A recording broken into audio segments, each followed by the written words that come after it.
Hey, Shalom, Shalom. First and foremost, we give all praises and all honor and glory to Yahweh, Bahashem, Yahweh Shai, Bahashem, Rekakadash. Double honors be to the apostles and elder bishops of Great Millstone. Peace and salutation to the elders and Akim of GMS, and men that are like him, that is pushes word of truth and sincerity. Shalom, total elect. I'm going to a quick lesson here all through the spirit and power of Yahweh Bashem Shah, of course. And this is going to be simply a title or roundabout, what should your focus be on in the end times? All right.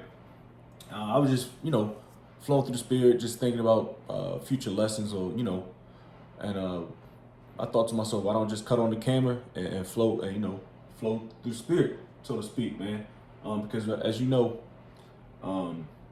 especially the traditions of the prophets of old and of now through the apostles, elder bishops of GMS, we focus on prophecy primarily. All right, because guess what? The times we're in right now, things are jumping off the pages as far as prophecy is concerned. Now, of course, we got lessons, or we got sit downs to where we go into the history, Northern Southern Kingdom, the split, various captivities we were in, just to go to keep that balance. But for the majority of the part, majority of our load is focused on prophecy. All right, let's get Revelation 19:10. Might as well get it just to break the ice. All right, and I was using Chat GPT, which I think through the spirit I'm gonna start using a lot more. Just asking questions and see what they come up with, and focus lessons on that. All right, and obviously I did have a question for Chat GPT. It's a decent tool. I like that. Elder Apostle Tahar goes into that a lot, and brothers are starting to pick that up. Just like when the BLB was coming about some years ago. So I got Revelation 19 verse 10, and I fell at his feet to worship him, and he said unto me, See thou do it not. I am thy fellow servant, and of thy brethren that have the testimony of Yahweh Shai. It says, worship the Most High, for the testimony of Yahweh Shai is the spirit of prophecy. All right, so the spirit of prophecy is what Yahweh Shai is all about. Because guess what? Yahweh Shai is extremely involved in prophecy. All right, he wrote the damn book, so to speak. You know what I mean? But he's about to return.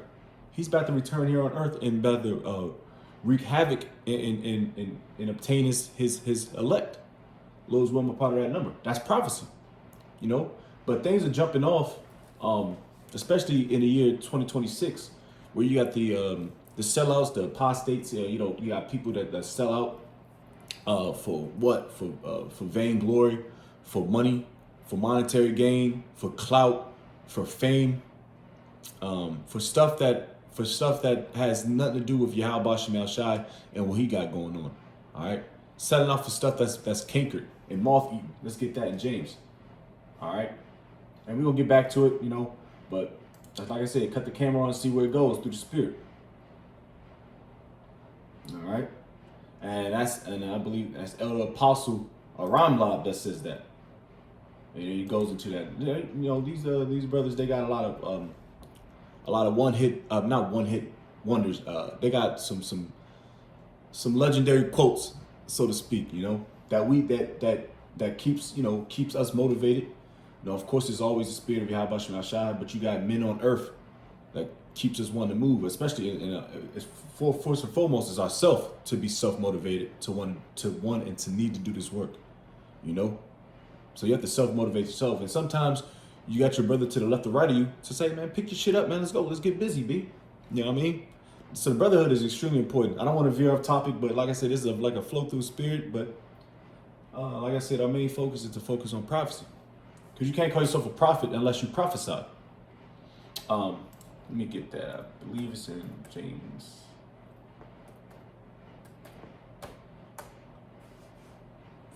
James 5.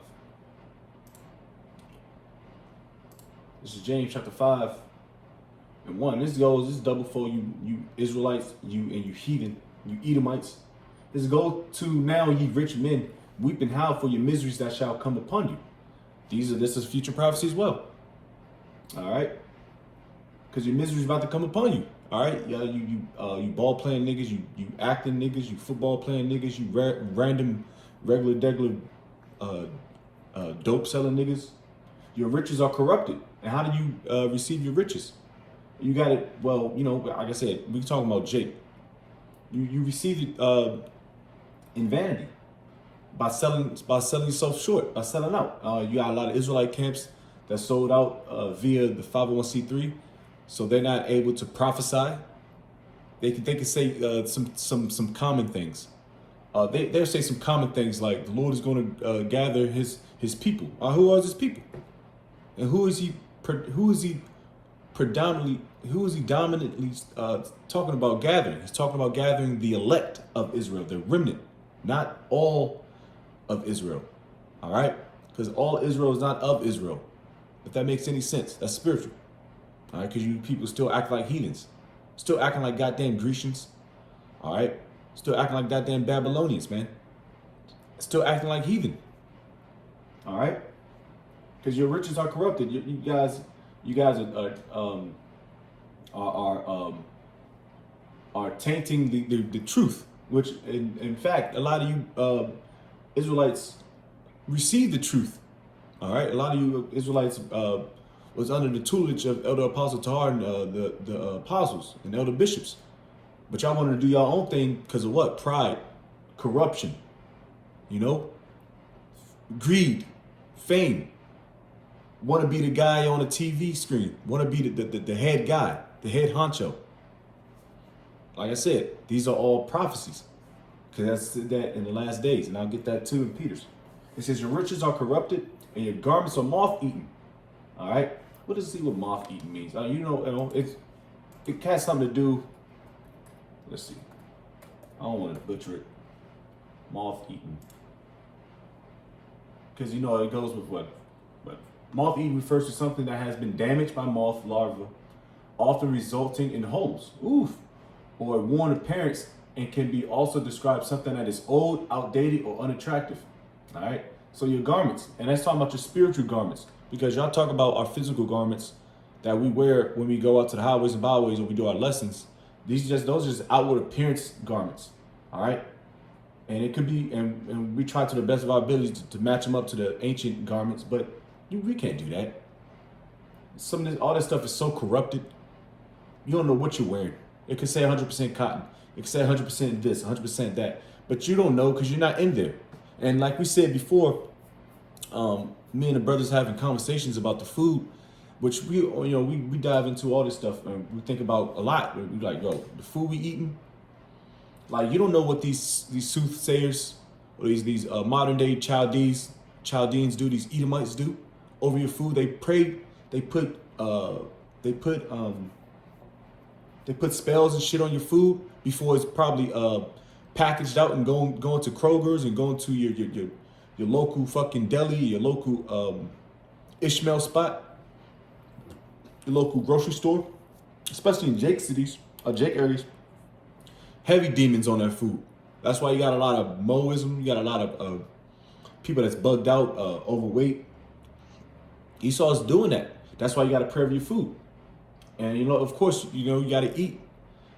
Because you got to go to your enemies for the one of all things. That's in Deuteronomy 28 to 48 verse. 20th chapter, 48th verse. So we can't grow our food. Some brothers can't grow their food. They live in a fucking concrete jungle. So we have to have faith in the Heavenly Father that the food won't totally destroy us. All right? Because this food is constantly destroying us. It's decaying our minds, our brain, our body, all right? Our mental, but it can't break us spiritually because Yahweh Shema Shai got us in that aspect. And of course, he's the only reason why we're still alive. All right? So it's moth-eaten, man. Your gold and silver is cankered, and the rest of them shall be a witness against you, and shall eat your flesh as it were fire. You have heaped treasure together for the last days. And for what? You got niggas storing up some bullshit, some stuff that's going to be cankered and moth-eaten. People got mad stacks of $10,000, hundreds of thousands of dollars, which is going to be nothing but fuel for fire. At the end of the day. All right. Esau too. He's storing up his riches because he think he's going to have a round 2, a round 3. Nah, after this kingdom, it's a wraps, man. Anyway, that's future prophecy. 2nd Ezra 6 and 9th chapter. All right. Excuse me. 2nd Ezra 6 chapter 9th verse. For Jacob is the end of the world, and Esau. I said Jacob. Salakia. For Esau is the end of the world, and Jacob is the beginning of that followeth. All right. So when Esau's kingdom go down, who's up next? It ain't Moab. It ain't Ammon. It ain't Ishmael. For damn sure it ain't Ham or Elam. Them heathens. They're retarded. They need slavery. All right. It ain't Esau up next after Yasharallah. No, Yasharallah is forever after this. We've gone through the struggles. All right. Focus on prophecy. All right. Let's get back to it. So, oh yeah. Well, might as well get this too. Since we in year 2026, the apostle, normally if it's like a day or two prior to it, or like a day or so, which I can remember, that's when he get the little, he gets the like the video, put the video out, put like a 3-minute video. This year that, you know what I mean? But it was like maybe a week prior to the fall of the ball dropping. So it was like, yo, get this message out now. And what happened? I think some dude named Jay the Prince or some dude dropped dead. And you got the Genesis guys, the ex-Sakari members, they fell out and did their own thing. Now they went back to the basics, was Genesis, or the beginning. And then they went back to the beginning because their doctrine is cankered. It's off. So now they got to revamp their whole system because it's all bullshit. It's based upon lies and deceit because they got infiltrated. All right, more prophecies. Let's go first. Mandates. I forget what periods it is.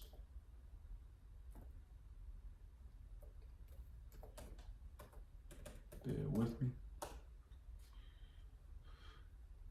There we go. 2 Peter 3:3 here. Okay. It's 2 Peter chapter 3 and verse 3. It says, knowing the first that there shall come in the last days. Are we not in the last days?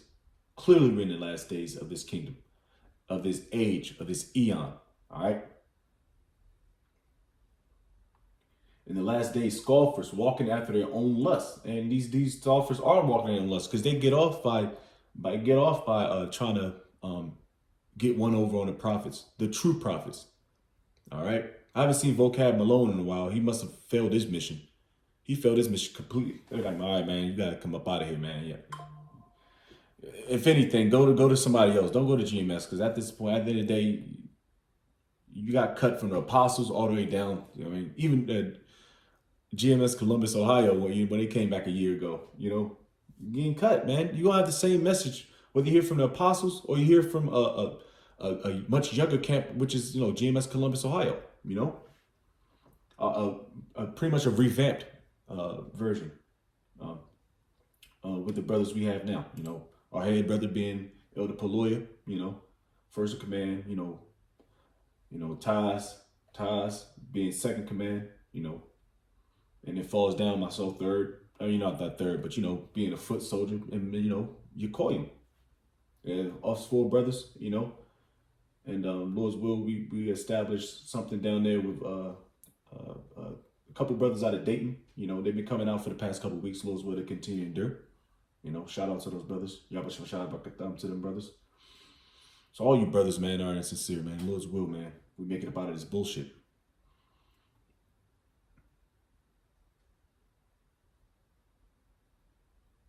Oh, so excuse me. Let's get back to it. It's like it. I know it's one of them days, man. But anyways, I asked ChatGPT. I said, should your mind be focused on prophecy? All right. Of course, prophecy say to prophesy means to say before. Prophesy to say before. All right. It says whether your mind should be focused on prophecy depends on why you're engaging with it and how it affects your life. Now, everybody can't be a prophet. All right. Everybody can't be a prophet. You have to be ordained to be a prophet. All right. Get a quick precept. Matter of fact, let me get one.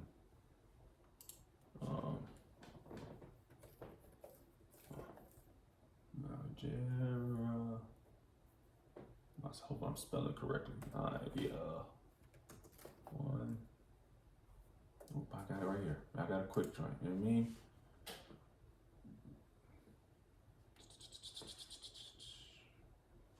Where is he at? Okay, here we go.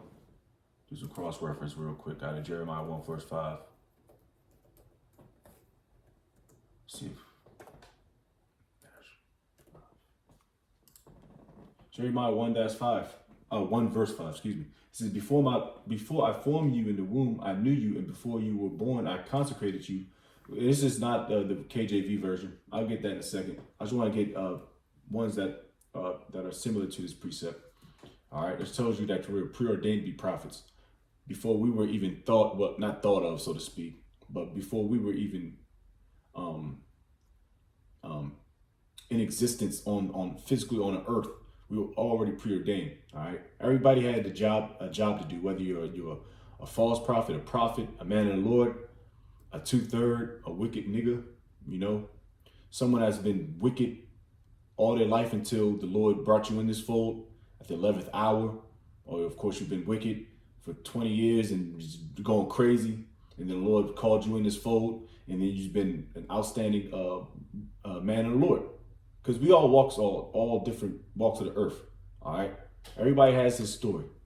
All right. This is why it's going to be such a beautiful,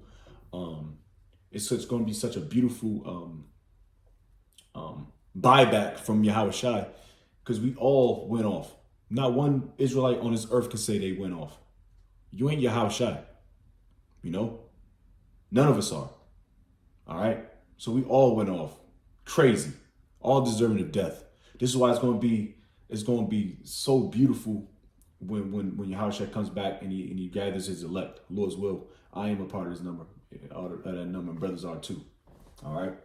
This is what we're focused on, man. Getting the fuck up out of here, man. All right. Let's get that real quick. Like I said, you got to be preordained. Jeremiah 1 verse 5. It says, before I formed thee in the belly, I knew thee, and before thou camest forth out of the womb, I sanctified thee, and I ordained thee a prophet unto the nations. He authorized us to be a prophet unto the nations, man. All right, that was a job, whether we liked it or not. I didn't never in a trillion years thought I would be doing this. I thought that this was even a thing. That's what I'm saying. It's gonna be so beautiful, man. And people gonna be so confused on why is that nigga getting beamed up? Why is that guy looking like an Edomite? I thought y'all said y'all hate Edomites. That's an Israelite. You dumbass. How many times we gotta do these videos, man? It is common sense. And that was like a stumbling block for me for like a day and a half. I'm like, hold up, this dude's a white guy. And I'm like, hold on, it dawned on me. Come on, man. Like, it's that simple. If you got the spirit, if you ain't got the spirit, you're just gonna be a carnal type nigga, man. All right. Now this is gonna be a flowing through the spirit type situation, because that's how it goes, man. That's how it goes, man, through the spirit. Oh man. But anyway, let's go back to ChatGPT. Here are a few balanced perspectives. Prophecy can have value. Of course it has value, because it shows you what's to come. For many religious traditions, prophecy points to hope, accountability, and meaning, not just predictions. It can encourage ethical living, reflection, and trust in something larger than oneself. All right. When approached thoughtfully, it can deepen spiritual awareness rather than distract from it. Yep. And prophecy is a spiritual thing. We have faith that things are about to pop off. And honestly, you can see it. If you can't see it, you bugging the fuck out. And it's on the books. It says, but fixation can become unhealthy. And you can call us, we are fixated in prophecy. All right. So I object. All right. We are fixated. But the thing is, it can be as much as you can handle. All right. The Lord is not going to put on your plate. You can't handle it. He's not going to put too much on your plate. So there's levels to this thing, Because you still gotta go, you still gotta eat, you still gotta live amongst these people. You still gotta be like Clark Kent. You can't just go out there 24/7 prophesy. You get burnt out. All right, just like anything you do. Drinking, working, over exercising, overeating, you get burnt out. All right. So there is a balance. A false balance is an abomination to the Heavenly Father. All right. So that was all things you want to kind of avoid, especially in today's time where the food is unhealthy, the air we're breathing is unhealthy, the clothes we're wearing has wicked vibrations, the people around us, wicked vibrations, things that are going on, but you can't let it stop you from prophesying too. All right, because that's your main job. Your main job is to prophesy and fear Yahweh Shem Yahushua and serve him to the best of your abilities. All right, constant focus on prophecy, especially in end time speculation, can lead to fear, anxiety, and passivity. That's not us. Fear, anxiety. Now, of course, we're gonna be scared. You be out your wrong mind to act like you're not scared. But we are for sure this thing is gonna happen. We know it's about to happen. All right, through the scriptures, through prophecy. So of course we're gonna be scared. Nobody wants to get their head chopped off. Nobody wants to get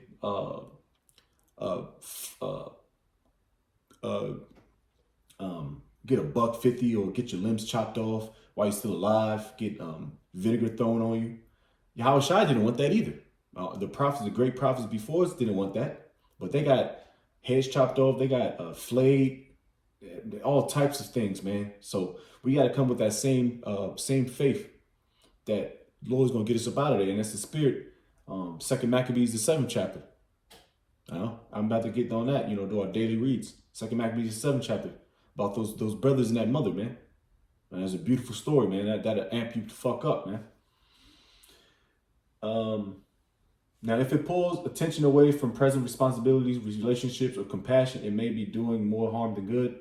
And once again, bullshit. All right, your responsibility and your relationship is to Yahweh Shem Yahushua, what he wants, what he needs, what he requires. All right, right now it's to prophesy, to be a watchman. All right, I might end off with that. All right, our responsibility, and if, like I said, of course, there's a great balance. All right, that's why the apostles, this is the spirit. That's why the apostle says, if you can make a video a day, if you can make more than one video a day, then do it. If it's in your spirit. But the requirements, the minimal requirements through the spirit and power of Yahweh Shem Yahushua from the apostles and elder bishops on down is minimal 3 personal videos a day, a week.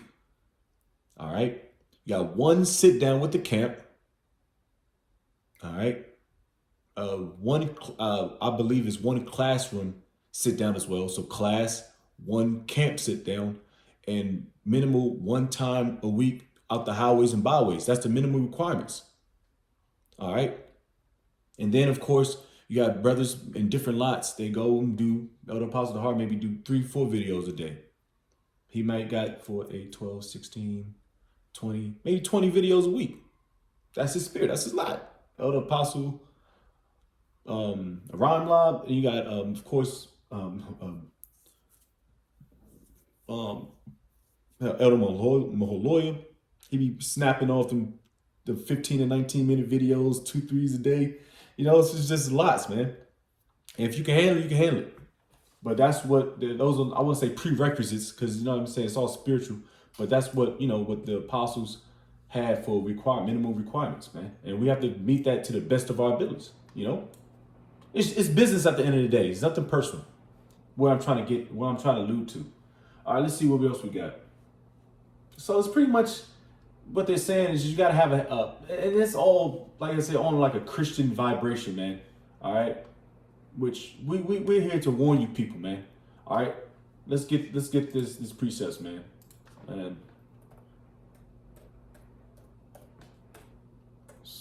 what is it?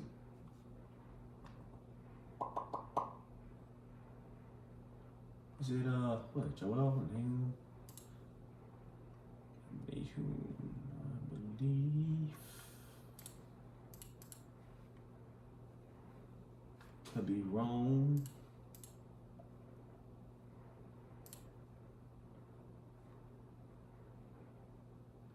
Salakia.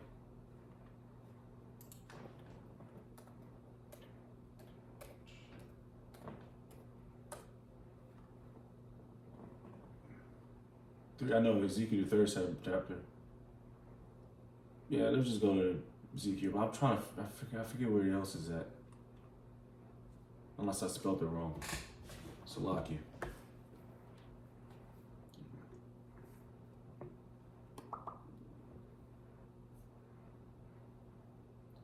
Let's go to Ezekiel very quick and go to that one. You know what? Let's see this.